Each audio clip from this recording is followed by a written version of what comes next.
Hey everyone, I'm James Trano. I'm with Senné Real Estate. Cassie will say hello. She's behind the screens. Hi, everyone. This is typically how it works. I'm standing here with our three presenters and I'd like them to all introduce themselves. Hi, I'm Bernadini. I'm a real estate attorney at Touchstone Closing and Escrow. We have offices in Andover, Boston, Chatham, Framingham, Newburyport, Reading, and Salem, New Hampshire.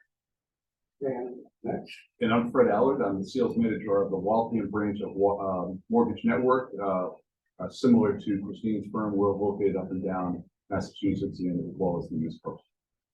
And I'm Sala, Stephen Home Inspection, Commonwealth, Mass.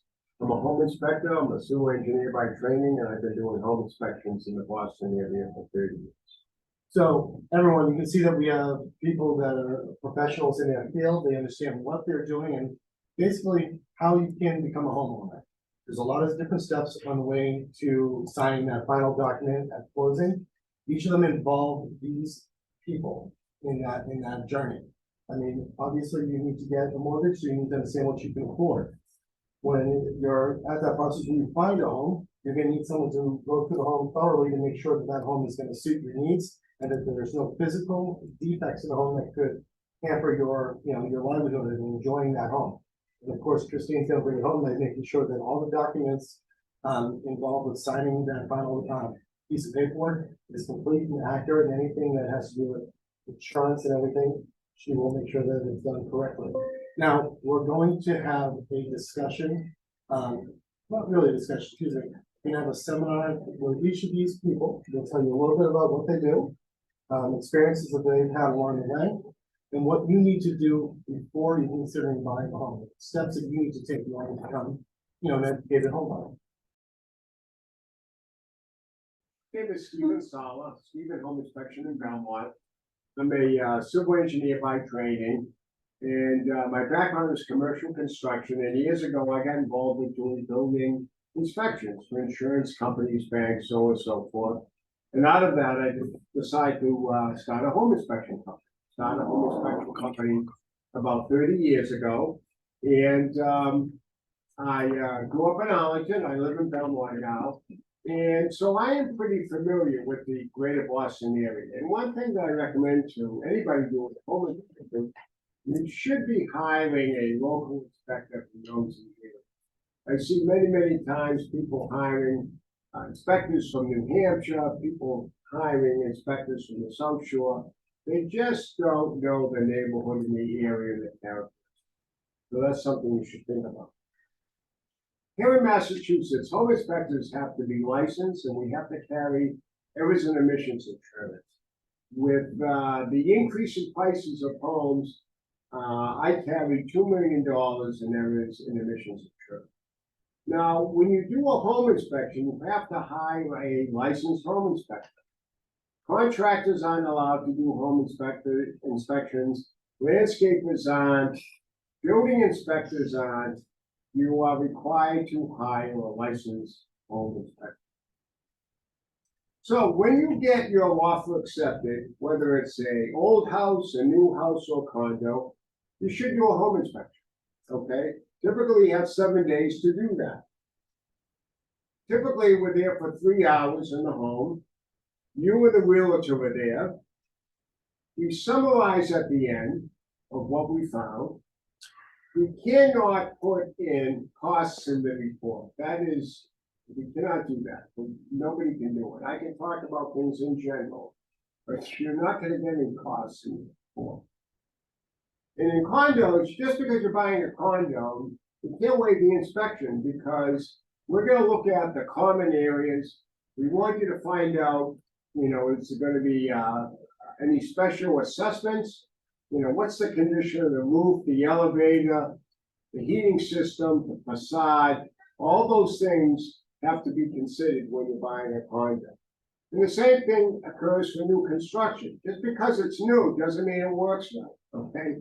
Many times I find things that's usually with the HVACs and set up right or working right.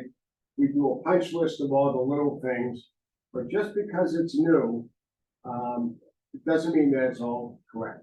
And when you're buying a new house, typically people will get a 1-year warranty from the builder. Make sure you get that from the builder in writing. That covers pretty much A to Z. So here in Massachusetts, we have a set of regulations and standards of practice that we have to follow. That is usually, it's on the Mass website. My reports can be 30 to 40 pages long. I take about 50 photos. And that's the type of report you can make. So what do we look at? Okay, when I start, let's talk about a typical home. I start on the outside. I start looking at the roof. We look at the chimney, the gutters and downspouts, the type of siding. Is it vinyl siding? Is it wood siding? Is it asbestos cement siding? We look at the windows. We look at the exterior doors, the stairs, the decks, the balconies. We look at the site, which way is the house facing? A lot of people, want to know about that. We look at the garage. We look at, are you on a bus line? When you're over in Lexington and Bedford, are you on the Hanscom Field, flight path? There's a lot of things. Then we go down into the basement. So we're going to look at the structure. We're going to look to see if you have water in the basement. We're going to look to see if you have asbestos. We're going to look to see if you have any termites or carpet ants. We look at the heating system, the cooling system, the plumbing system, the electrical system, and everything down there. Then we go upstairs. We look at the finishes. We look at the kitchens. We look at the bathrooms. We go up into the attic. We take a look at the insulation. So we take a look at all those things when we're at the house. And as I'm going along, I'm explaining things. I tell people, you have a question, you don't understand something, feel free to ask. And so as we're going along, you're finding out more and more about the house. With some houses, you might have a well or septic system, okay? If you're buying a house, say farther out west or farther out south, you might have a water well. Well, you need to find out the characteristics of the well. You need to find out how deep it is, where the pump's located, the condition of the equipment. You have to do a flow rate, and they call it an EPA scan. They scan the water for various chemicals and things. Same thing with the septic system, okay? If this house is on a septic system, you have to make sure what's the age, is it working? You get a Title V report that tells you somewhat about it. But if the system is 40 to 50 years old, it's going to be time to replace it. And then the last thing would be is what type of tools do I have? Well, I bring a ladder. If it's a low roof, I'll climb up onto the roof. I bring flashlights, electric testers, wrenches and things. A lot of times I have to take things apart. I got to unscrew something, so on and so forth. So I have all the tools that I need. So thank you very much for listening. So, I'm up here again. And thank you for all the detail. Thank you. I'm gonna ask you a couple of questions then. Sure. All right, Ask away. so in connection to the type of mortgages that Fred can write for certain people, there are certain criteria that certain loans have to have. So we kind of touched on it, I think, at one point when it comes to FHA loans. There are certain things that can and cannot exist in a home.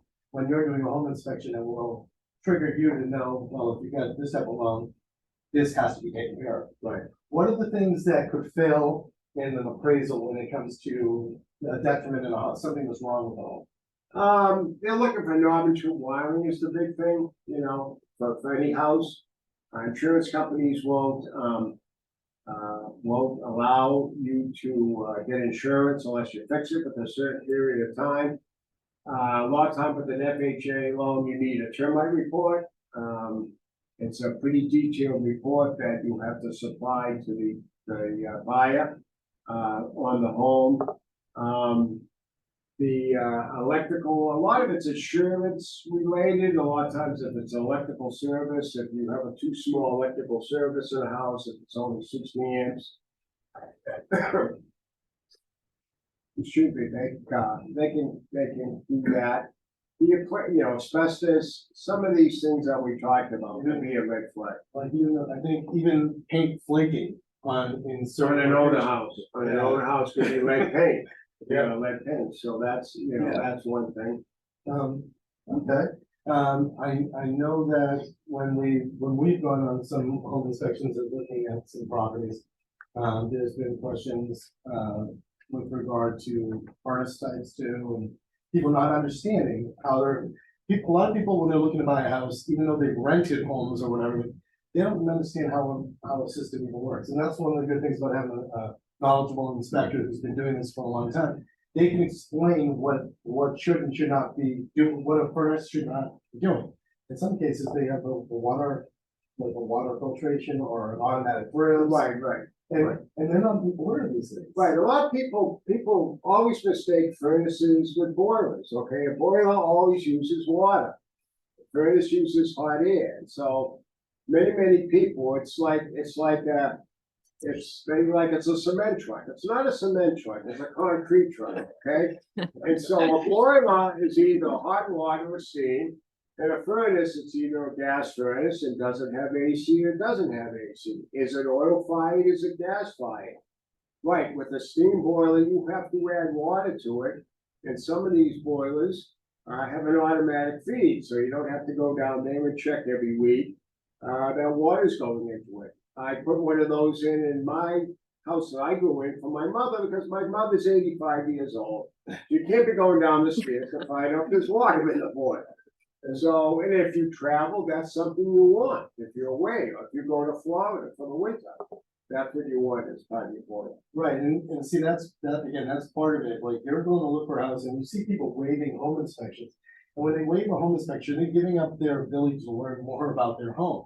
We never suggest that, we never want that to happen, but in the past few years, it's been almost a common thing, and it affects Steve's industry.